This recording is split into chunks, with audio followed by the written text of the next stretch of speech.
भर गारठ्यात भल्या पहाटे लवकर उठून जनाबाई चुलीत चिपाडं ढकलत होती. पण गारठ्याने वली पडलेली चिपाडं पेट घेण्यास दमवायला लागली. सगळीकडं धुराचा आगडोम झाला होता. नाका तोंडात जाणाऱ्या धुरानं जनाबाईचा जीव घुटमळला अन जनाबाई खोकू लागली.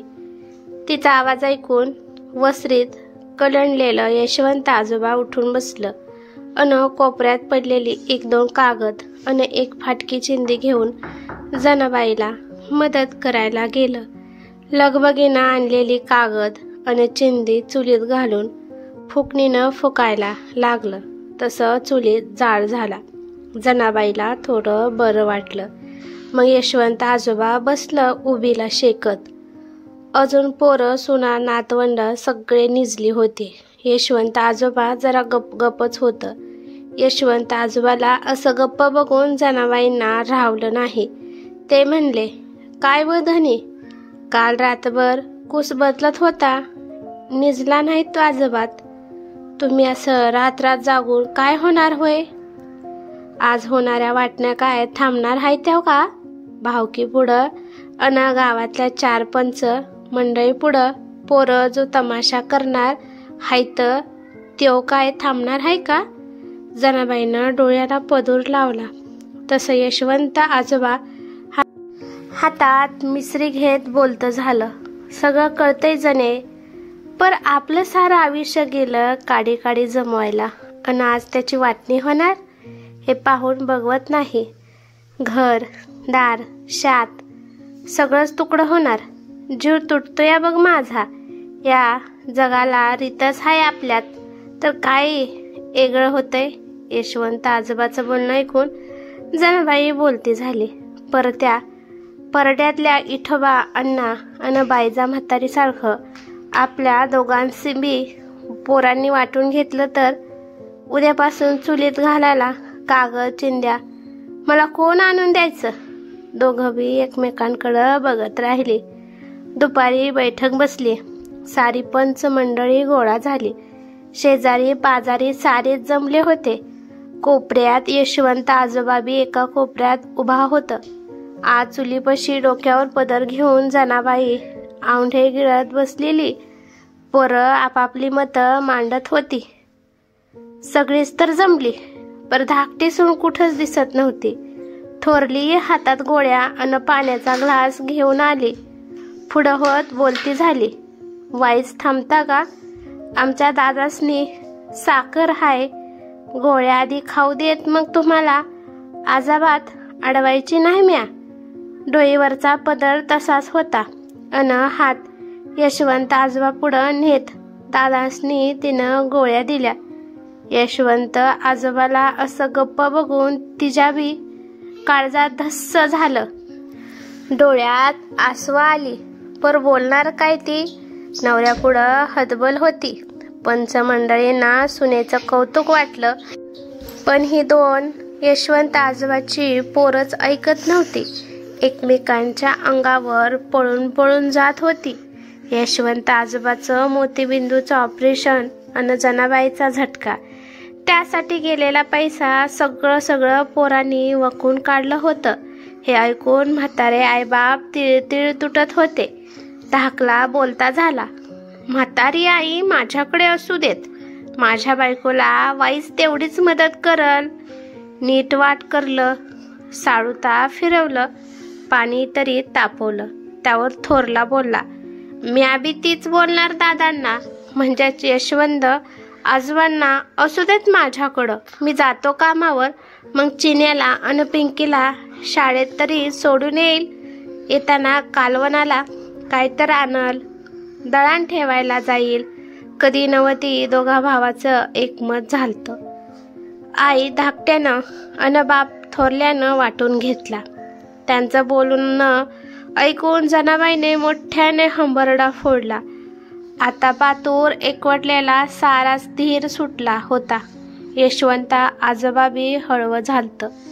कापऱ्या आवाजात एवढंच बोललं, बघतोस नव पांडुरंगा, हीच घटका दावायची होती तर उचलायचं होतंस का आधीच? तसं आत उभी थोरली सून सासऱ्याजवळ येऊन त्यांचे पाय धरून हमसून रडायला लागली. पंचाचा निर्णय झाला. सगळ्या वाटण्या झाल्या.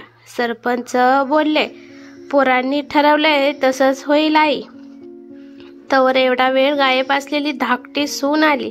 रागाने लालबुंद झाली होती. दुर्गाच अवतरली होती म्हणा की सगळी मंडळी अवाक झाली. सगळीकडं शांतता पसरली अन धाकली बोलती झाली. काय सरपंच? आई काय? आयान बाप काय? वस्तू हाय त्या काय वाटायला? अन वाटायचंच असलं तर बाकी सगळं वाटून द्या. आई बाप अजाबात वाटायचं नाही. ती दोघं पण माझ्या संगट राहणार. मी जित्ती हाय त्यावर कोण त्यांच्या वाटण्या करतय म्या बी बघते. सरपंच बोलले, अहो वहिनी, पर तुमच्याच नवऱ्याने अन दिराने वाटण्यात आपापली पसंती सांगितल्या. आम्ही तसंच करतोया. अशी धाकली कडाकली. त्या दोघांनी खायचं हाय नव्ह, सवत खुशाल खाऊ द्या. म्या माझ्या आत्या मामांजी संग त्यांच्याच घरात राहणार हाय. मला माहितीये थोरल्या बाईंना बी हेच पाहिजे. मामांजीचे धरलेले पाय त्याची साक्ष हायावं. आज माझा नवरा अन दीर मोठं झालती अन उंदरा मांजरासारखी भांडायला लागलीत. परत त्यांच्यासाठी माझ्या आत्या मामांजींनी लय खास्ता खाल्ल्यात.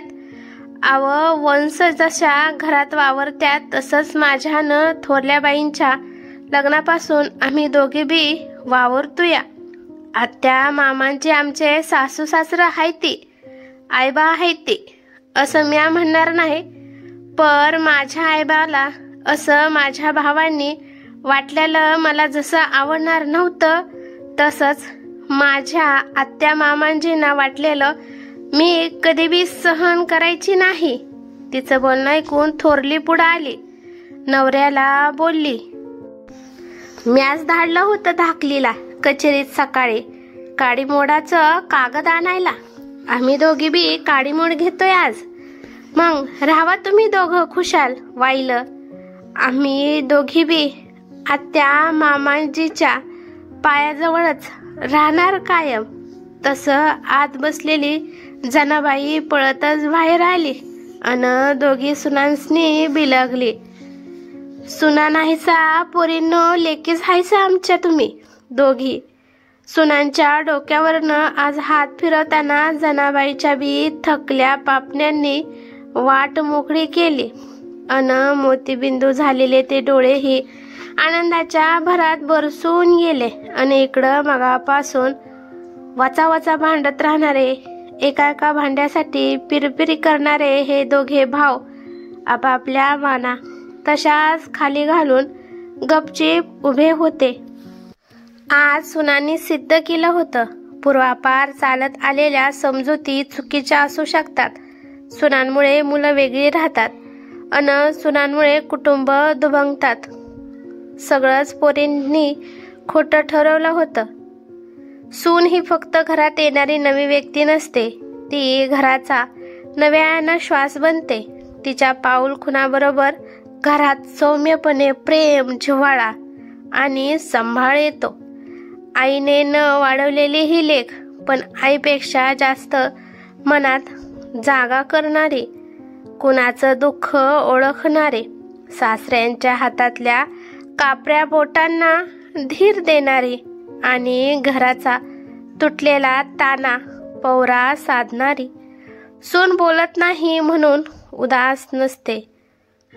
ती बोलते तेव्हा घर सुधारतात, नाती जुळतात आणि मायेनं मन उजळतात. सून हे नातं रक्ताचं नसतं, पण तिच्या मायेचं वजन इतकं भारी असतं की घराचा पाया तिच्यामुळेच मजबूत राहतो. ही कथा कशी वाटली ते मला कमेंट करून नक्की सांगा. कथा आवडली तर लाईक शेअर नक्की करा आणि चॅनलवरती नवीन असाल तर चॅनलला सबस्क्राईब करा. धन्यवाद.